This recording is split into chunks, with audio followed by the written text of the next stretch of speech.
Ceritakan bagaimana kondisi terkini.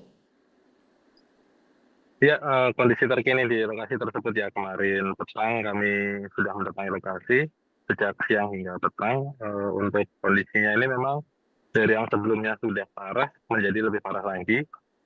Yang paling terlihat adanya infrastruktur di sana, jalan utama warga ini yang semulanya sudah patah ya, itu konturnya menurun. Itu patahannya itu kembali melebar sehingga semakin ambles dan jalan-jalannya itu sekarang bergelombang sehingga ini semakin berbahaya untuk dilintasi warga ya. Sebelumnya jika warga ini masih melintasi wilayah tersebut, melintasi jalan itu dengan menuntun motornya dan pelan-pelan, namun kini harus eh, menghindarinya karena itu cukup berbahaya.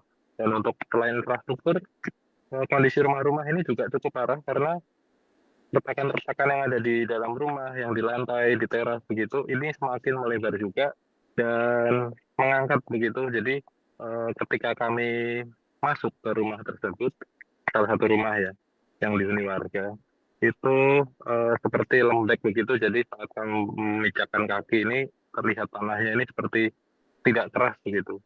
Dan untuk kondisi di luarnya juga semakin parah juga ya, retakan-retakan amblesnya tanah di sana ini juga semakin terlihat dari yang sebelumnya hanya sekitar 20 cm, ini lebih lebar lagi. Dan ada juga rumah yang bergeser ya, 2 meter dari tempat sebelumnya. Kemudian juga kandang milik warga, kandang kambing ini juga semakin miring.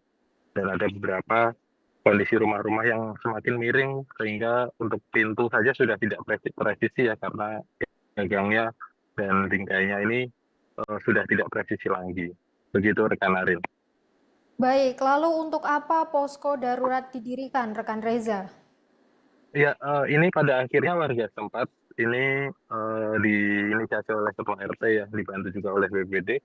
Akhirnya membangun tenda yang ada di depan musola. Ini letaknya ada di bagian terluar permukiman, di depan, yang dirasa tanahnya ini masih belum bergerak atau belum ambles, masih keras begitu.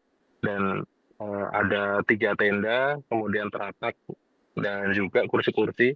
Ini difungsikan agar nantinya saat terjadi hujan lebat yang terus-menerus, yang intens ini, warga bisa menyelamatkan diri ke posko tersebut. Meskipun belum ada potensi rumah roboh atau sebagainya, tapi ini jadi antisipasi atau bentuk jaga-jaga warga setempat. Namun sejauh ini dari informasi yang kami gali juga belum ada warga yang mencoba langsung mengevakuasi diri ke sana, sehingga warga-warga ini masih berada di huniannya masing-masing, meskipun kondisi hujan lebat malam belum ada warga yang berbondong-bondong untuk evakuasi ke posko darurat tersebut.